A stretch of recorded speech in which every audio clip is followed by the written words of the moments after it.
It's now time to give in to your anger. I'm Faith, and I'm here with his Dudeness and Jrod, and we're here for a Star Wars Unlimited podcast.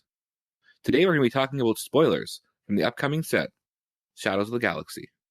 Dudeness, what's your favorite spoilers this week that we were given? My favorite spoilers this week that we were given. Well, I mean, my very favorite is Mr. Poe Dameron's. That card is great. He's a 5-cost 6/6, which already is just a banger. Hero aggression with a resistance trait, and on attack, you may discard up to 3 cards from your hand, and for each card discarded this way, choose a different option. Those options are deal 2 damage to a unit or base, super good. Defeat an upgrade, which I think is also going to be pretty good. And an opponent discards a card from their hand. All these options are pretty okay. They're all sort of like cheap spells or cheap events, right? Like defeat an upgrade is basically confiscate. We don't have, a shock type effect, deal 2 damage to a unit or a base, but eventually we could see that being like a 1-cost event, right? Or something. Same with just discarding a card from their hand. It's basically just a force throw minus the force part. So he's able to turn random cards in your hand into basically, random cheap events. And being able to ping off to defeat a unit is going to be pretty good, I think. I mean, that's good. Also, with it also does 8 damage on attack to a unit. So Which is a lot. You can ECL it in to kill a Boba Fett or even a Vader, right? Because Vader's a 5/8, I believe. He is. So Poe's just a better version of what's the guy everyone uses now in green? CL. Steadfast. Right? And Poe doesn't even need your leader out. Poe can just do it himself. It's true. I think It's that's too others. Okay. It's too there's not a card that can draw you cards when it enters play. It'd be kind of nice if that could cost 6, because then you can play it right after Poe. So that when you discarded the cards on the attack, you'd have more cards in your hand. Curious. Yeah, it's interesting. I've seen a lot of people trying to trade for them now because of Poe. I saw a person on Facebook looking to trade for 3 black ones, and I was like, well, they must have seen Poe and think he's really good too. Which I think there's clear, obvious synergy there between the 2 cards, right? Yeah, and also synergy with Poe, the leader himself from set 1, who I still think is a very good leader, and I think will be a very good hero mid-range leader. And I've been saying since set 1 that if we get more good red-green mid-range stuff, he will have a home and will be a good deck to play. Did you mean to say Cassian Andor? Yes, I definitely meant to say Cassian Andor. You're correct. I was trying to figure out who Poe was the leader in the first set, and I was drawing a blank. Yeah, that's who I meant to say was Cassian Andor. That guy. And what also card would be good is now, since everyone has a bunch of Mace Windu's, the kind of more mid-range red hero deck Mace Windu plays pretty well in. He does. I will say, since they pulled Poe from this specific scene, if we don't get an event that says they fly now and it allows you to take a ground unit and bring it to space, I'm going to be very upset. That seems aggressive. Aggressively awesome. Right? Come on now. It's the greatest card in the game. There's nothing else. Just move a ground unit and it's just called they fly now? Also, I would like to petition the community to start referring to Poe Dameron as Pog Dameron, because he is quite Pog. Definitely the spiciest card revealed so far, I think, honestly. He's definitely the best legendary by far. I think his power level is on par with Luke and Vader in the first set. So I imagine this guy's going to be a pretty sought after card for this set 2. So far, this is the best card in set 2 that I think we've seen. Best legendary, at least. I think there's other cards that better, but this is definitely the best legendary. That's fair. I like your analogy with Luke, Vader, Boba Fett. I would make it maybe a little bit more equivalent to Boba Fett, because it's both Luke and Vader have cool one-plate effects, and they're kind of your top end, where this is a really efficient card for its cost. But nonetheless, I agree with you. Yeah, I mean, I think when the set first comes out, depending on some of the other cards that are spoiled, obviously, I think I'm going to be trying to build a Cassian Andor deck with ECL and put Poe Dameron in there, and Wrecker, of course. Oh my, yes. Oh Jesus, I'm already excited. Let's go. Come on, set 2. It It sounds like you're pretty quick to improvise a deck there. Ha. I Yes. see what you did there. He's making jokes, but now we wouldn't be doing our due diligence if we didn't also mention Migs Mayfeld, the new 2-cost 2/2 single hero aspect that says when a player discards a card from their hand, you may deal 2 damage to a unit or a base. This ability only triggers once each round. This guy obviously also has clear synergy with Mr. Pog, and you can deal 4 damage to a unit on attack if you have Migs Mayfeld out with Poe Dameron, which is going to nuke most units. Most of them are going to die from that. Yep. Now, the real problem is that he's a 2-mana 2/2, which means this dude ain't sticking around, but if they're going space, maybe, question mark? Yeah. The 2-cost 2/2 is just really kind of what gets me why I don't think this card's that great. It'll probably be pretty good in limited, potentially, depending on a lot of the other stats for the turn 1 plays. Because you have like a lot of cards that are like 1/3s or just a lot more lower attack and higher defense in this set, I feel like, so far. So he could probably survive pretty well in limited, but I don't know if he'll be super constructed viable just because he's gonna if he's that good, he'll just get taken out turn 1 almost every single time. That's what it seems like, right? You But it is play him important to constructed note. with Kylo. You play him constructed with Kylo Ren, who is going to be the leader of choice for the double aggro decks. If you like aggression, if you like hitting your opponent's face like Dudeness does, Kylo Ren with this boy is your key to victory. Even then, I'm not sure. Kylo Ren is a new leader. It's aggression, villainy, and he's got an interesting ability. You can tap as an action and discard a card from your hand, which again triggers great with this guy because you're getting a free play to get his effect off. And a cool thing is it's good with Kylo, and it's also good if your opponent's playing Kylo because it triggers if either player discards the card, you get to do the damage. But then with Kylo, you can also give a unit +2/+0 for the phase. Kylo comes out at 4. We all know how good Sabine is because she's fast. And Kylo comes out as a 5/4. So unlike Sabine, who just comes in with 2 power, Kylo comes in with potentially 5 power. I say potentially because he does have a negative effect, our first person to have a negative effect on their leader ability, which is this unit gets -1, -0 for each card in your hand. And I have played some IG, I have dabbled with it, and I will say, though, hitting for 5 is great. Hitting for 5 on turn 4 is even better, especially when 4 resources is when you can play a Saw Gerrera in double red, and that is fun to do because it makes your opponents have to think twice about who they're going to destroy. Yeah, Kylo's interesting. It's going to really depend on how quickly you can dump your hand on turn 4 for him, because you're definitely going to want to. And like playing Saw is great, but that's not going to allow you necessarily to always dump your hand unless you have like multiple bounties in your hand that cost 0. Because typically on turn 4, once you resource, you have like 3 or 4 cards in hand, which basically is going to make Kylo either a 1/4 or a 2/4, which is not going to be good enough to really, I think, end the game. And obviously, you can card a card before you flip him to potentially get him to be like a 2/4 or a 3/4, which is a little bit better, obviously, as we see Sabine. But really, the goal for him is that once he flips, you have no cards in hands. You hit for 5, and the next turn you grab 2 cards, and everything in your deck costs 4 or less, and you don't resource anymore, and you just you're just sitting there trying to get rid of your cards as fast as possible to hit for 5 again, kind of deal. A good one is if you have 2 cards in your hand, one of those being aggression, because then he would swing for 3. You play aggression to ready him up, and he's on the cover of the card of aggression, so it kind of makes sense.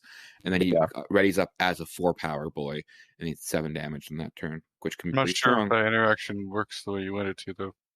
Because you're playing the card from your hand before you choose the target. Yeah, correct. So you would need to have 2 attack, 3 cards in your hand. Discard for 1, 5. goes to 3 attack, and then you ready him up. I will say Kylo gets edited out, me making that mistake. Nope, it's going to stay in. Kylo is really good with cards like Surprise Strike, however. I can imagine like that card being really good because I would imagine that once you play, it's out of your hand, right? So let's say you have 3 cards in your hand. You play Surprise Strike on Kylo, so then you only have 2 cards in hand, so he's going to be a 3/4, so you hit for 6. You use 2 resources, like that's a pretty big swing, being able to discard a card and giving him an attack and letting him attack in the same actions. I think a lot of where Kylo will want to be if he's going to be a premier leader, which he could be. I think he's strong enough. He has the ability to be a leader who can be, competitive in premier. We also got a card that works great with Kylo, though, and that's Kylo's ship. And Kylo's ship is cost 2, is also aggression villainy. It's a 3/2, and it, as an action, you can play it from your discard pile if it was discarded either from your hand or from the deck. So it's cool that it's an anti-mill card, but also with Kylo's effect, it interacts greatly. It's the first ship we have that has 3 power innately. So it's going to be able to attack and take out A-Wings, for instance, without being defeated in return. But it can also put a lot of pressure on your opponent's base. Yeah, I mean, this ship is everything that an aggressive villainy deck wants, especially the bonuses of being discarded and Kylo having an innate ability to discard a card anyways for a bonus. Like, the TIE Silencer is exactly what the kind of card that Kylo wants, where you discard it and it gives a benefit for discarding it. Like, I would imagine we might even see a card that's like, hey, if you discard it, give a unit +1/+0 for this attack or something like that. Like, some kind of like bonus like that would also be something good. Like, anything you can discard and then get a bonus for discarding it with Kylo is going to make him better. And I imagine as we move forward, maybe not with this set necessarily, but with future sets, that we'll see more cards like that, and Kylo will get better and better over time. We also have both Kylo and Kylo's Silencer as first order cards, so it'll be interesting to see what kind of synergy we're going to get with first order. Absolutely. Important to note that this card is legendary, though. And I'm not a huge fan of what feels like an auto include. For a deck, any deck playing red-black is most likely going to be wanting to play this card. And I just don't like auto include legendaries at 2 costs, personally. Yeah, this card will probably be relatively expensive. But, I mean, the card is cool. And this is probably the only time I'd be okay actually discarding a card with Kylo's ability, because I don't think you should ever be doing that unless it's trying to finish off your opponent, or you can guarantee you're going to get in the damage in or something. I don't like buffing my unit and then my opponent just being able to get rid of it. I can 2-for-1 myself by trying to buff a unit. It's not great. I think the key with Kylo Ren isn't to use his ability like ever. The key is to play nothing but 1 and 2 drops so that you can just dump your hand by the time you deploy him. Right. Why discard a card to give a +2 temporary buff and you can just pay 1 and get a 2 attack unit on the board? Agreed. I think Kylo and the Silencer is going to be really interesting. I think it's going to be a good premier deck. I think we're going to see it at tables when we're going to events. So it's something that I want to see how much more support he gets from this set, because we might not see it necessarily in this set because it's not really a set for him, right? It's more for like bounty hunters and that kind of stuff. But I want to see, like, in the future when we get more first order stuff and more stuff that would, if discarded, gets a benefit, I think he'll be a pretty good leader, even if he isn't off the rip. And I imagine that his showcase will be pretty expensive. I also want to say that I was incorrect. I had said in an earlier pod that Kylo and Rey would both be units and not leaders in this set, and looks like I was incorrect. Yep, you were. Jrod, what cards were interesting you this week? Well, I have 2 very interesting cards for the folks here. The first one I'm going to say is a 4-cost ground unit, Cunning Heroism, 3/5 Underworld, and that is Kira playing her part. Her ability is, when played, look at an opponent's hand, then name a card. While this unit is in play, each card with that name costs 3 more for your opponents to play. So this is a great card in general. 3/5 4 costs is already well statted. Doesn't die very easily other than to like take down. But also being able to pick an opponent's card that they can't play on curve. Especially if you have initiative on turn 4, like for Boba Fett's flip turn, right? Like, if you don't get to ramp and they get to ramp, you can like play her, and then Boba Fett can't kill her, and you can look at their hand and see what their game plan was for the turn and how they're going to best use that turn. And she can very much disrupt that kind of turn, as well as against control decks where, they want to use their removal spell on her or something like that. Like, you can then name the removal spell and they can't play it for like 3 more turns. So then she's just going to sit there and they can't use that card. It basically just, in some senses, discards a card, because I imagine your opponent's next turn will just resource that card and they won't play it. So I think she's a really powerful card in that sense, where she's not the best against aggro. Like her stat line helps her against aggro, but like she's definitely is much more viable against mid-range mirrors and troll matchups for mid-range. You think she's better at restricting cards than Regional Governor? Yeah, because so Governor, you have to like kind of guess what's in their hand, and you usually can. You just kind of name like their best card that's against you at that moment, and you're usually safe. But like this card, you get to literally see their hand and be like, oh yeah, I don't want you to play that card this turn. Like, oh, you only have one card you can play this turn. I'm going to say that card, and it's going to totally ruin your whole turn, and you're going to waste 4 resources. Like, she has that upside where I don't think Regional Governor has that, unless you get like super lucky and guess the right thing. But like Kira's like, I can just know what's going to mess you up the most. I don't even have to pick the best card for me to remove. I have to just pick what is going to hurt you the most. I think that's where Kira really shines. All right, well, I'll go into my second card then. So the second card here is a new adventure. It's a 2-cost event gambit. It's double cunning, and it says return a non-leader unit that costs 6 or less to its owner's hand, and then its owner may play it for free. So this is a card that could be used on your opponent, but that would be using the card incorrectly. The idea of this card most of the time is to play it on your own units and get a second benefit for them.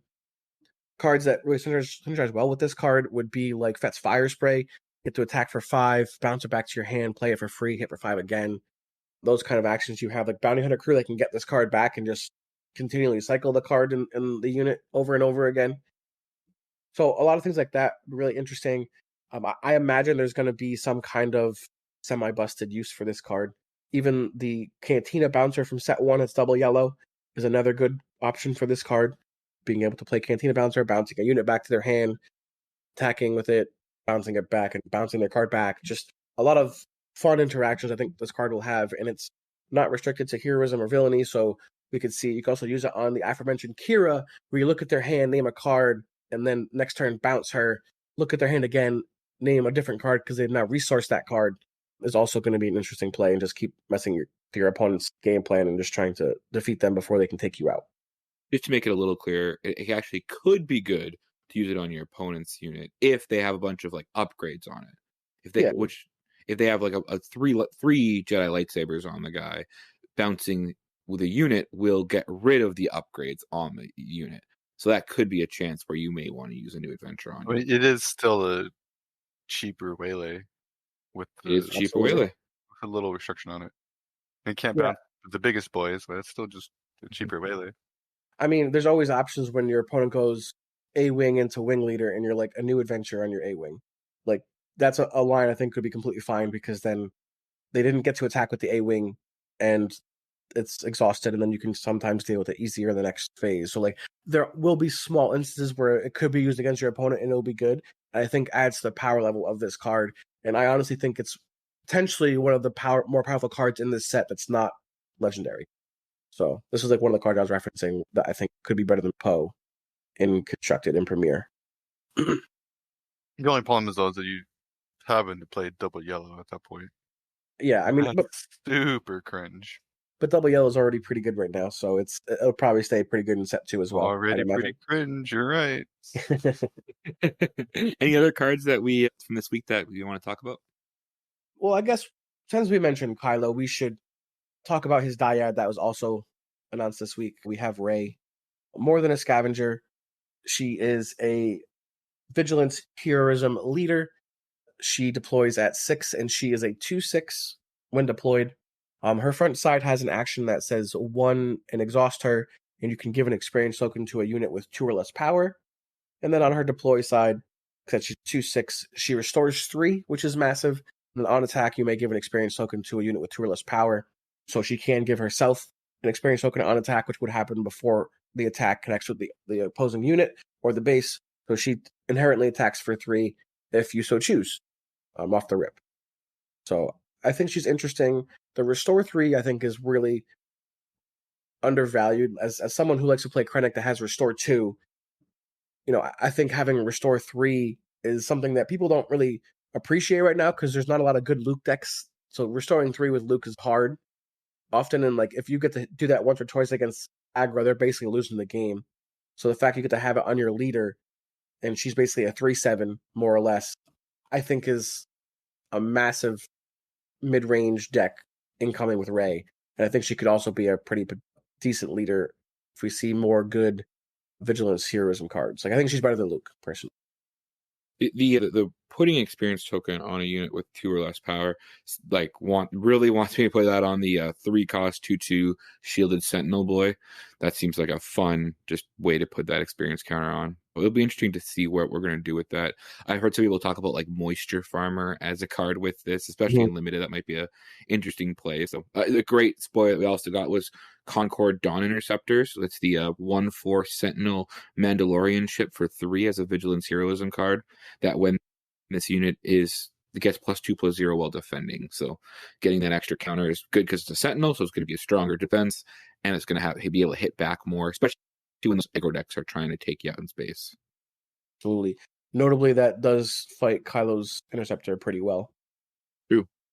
It is interesting to note that Kylo Ren is rare, while Rey is common.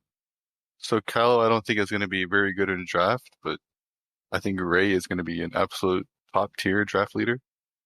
Would agree. Dudeness, any more cards spark joy for you?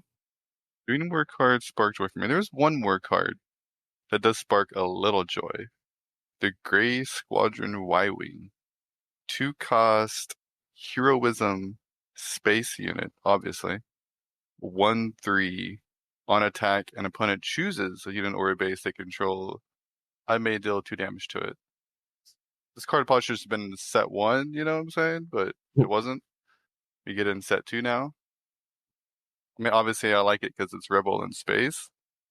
And the more Rebel space units I can play on turn 1, the better. But I haven't had a chance to play with it much. I don't actually know if it's good.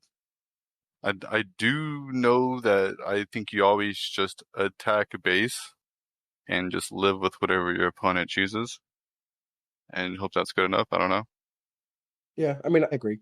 My one issue with the card, and the reason why I don't think it'll be super playable, is that it basically dies to every ship and they survive. There's not really one ship other than like the 1-cost tie that this thing kills Mm-hmm. on a trade back. Like, so if you don't have initiative, it's very bad. And like I don't want my cards to be bad on a dice roll. So like I don't know. It's interesting. If it cost 1, I think this card would be very playable. Potentially having like 2 of these out. Then it's sometimes harder to get the 3 attack. There's only a couple of cards, a couple of ships that have 3 attack that are cost 2 or less, which is the Kylo's Talus Silencer now, and then A-Wing when an attack. So they wouldn't be able to be removed too fast, but you could have a start where you have doubles Y-Wings, and then you're just doing 6 to base on 1, which is probably why they didn't have it cost 1. But yeah, I don't know. I just wanted to just shout it out because Y-Wings are pretty dope. It was also nice that we got the another Rebel for this set, and shout out to Y-Wing Scum because I'm sure Y-Wing's happy that finally there's a Y-Wing for him. There is. I wanted to also just briefly talk about, we did get a picture from the booster box promo, which spoiled some cards. We don't know what they totally do yet, but it does look like we're going to get a Aggression Heroism Han Solo leader, which will be a rare because we know Bo-Katan is the common. And no, Bo-Katan is rare. Bo-Katan is rare, so when Han Solo will be common. Thank you. And we also looks like Jabba the Hutt, which will be a command villainy leader, which we know that will be rare because the other one is common. It looks like Ando Onaka is the way. Yes, it looks like Jabba. It's hard to tell; it's a little bit blurry, but it looks like Jabba the Hutt might have 12 toughness as his health. Again, we'll have to wait to see what the actual spoiler is, but that could be a lot if it's a 12. And we will now jump to our mailbag, and we want to thank everyone in our Discord for posting their mailbag questions in our mailbag channel. If you have not yet, check out our Discord, and then you can ask a question, and we will potentially answer it. Today's question is going to come from Shin Joe John. And we saw this question and kind of sparked another question for us. Do we think that overpowered cards will be banned, errataed, or restricted? What do you guys prefer as the way they're handling with those cards? Yeah, I mean, I hope that if cards are bad enough, trying to errata them to make them better is so hard in a collectible card game like this, because especially like, let's say for instance, Poe Dameron's just too good and he's nuts, right? If you try to errata Poe, are you gonna just like refund everyone's like $40 or $50, whatever the card costs per card? You know what I mean? And like if you have a hyperspace version, like it's just it sucks to have to ban them, but like unless they come up with a new way to change cards or whatever, like I think that the best way to do it is just to ban it or potentially have like a restricted list. You only play like one of them or something like that. But I think it would just be a ban personally. Banning seems like the cleanest and easiest. You don't have to worry about, oh, this card actually says this. Like, because there were point changes for your characters on Star Wars Destiny, right? That was the way to kind of balance some stuff there. Like this card was clearly under costed, so we have to make it cost more. And that's just kind of like weird to have to explain to somebody who doesn't know. Actually, this does this instead. Just trust me. Yeah. So, just for those who maybe aren't aware, banning a card means that you can't use it at all in any event. So, if Darth Vader was banned, commanding the First Legion, you wouldn't be able to use that card. Or then the other one would be errata, would mean that they would change either an ability or, as referenced, a cost of a card. Yeah. And then restricted would mean that you could only use a set number, so like 1 or 2 instead of the 3 copies you're normally allowed. So those are kind of different games use different methods of handling these cards, because the reality is, I mean, I personally don't think that any card is overpowered in the current set, or that looks like it's set 2 that will need these kind of restrictions, but it is possible that those could happen. Personally, I don't think that there's any card that would fit this requirement, but it is possible that might happen. Yeah, hopefully it's not needed, right? In an ideal world, it's something we never have to talk about. But so far the balance has been pretty good. But sometimes things get through, or some stuff has an unforeseen interaction with another card that they didn't expect. Yeah, I mean, like it's actually already happened in set 1. Steadfast Battalion was like not a card that like any designer said they expect to see and could to play, but because it was able to hit for 7 on attack if you had to leader out and pick up Boba Fett, like it ended up becoming a very impactful set 1 card that I don't imagine will continue to see a ton of play as we expand further. But it so that stuff can happen, semi frequently. So I think banning's the way to go. And I would just say that it's interesting when you talk about the tweaking that you can have. I think that the tweaking might be a little bit more acceptable on cards like bases or leaders, which are out, as opposed to card in the deck. However, I agree. I'm just a fan of banning cards outright. And it kind of sucks to say you can't play with this card, but it's the cleanest, in my opinion, in a physical mode. In a digital TCG, errataing might make sense because you can see what the card does when it's changed. But in a physical game, I think banning is, in my opinion, the best way to go.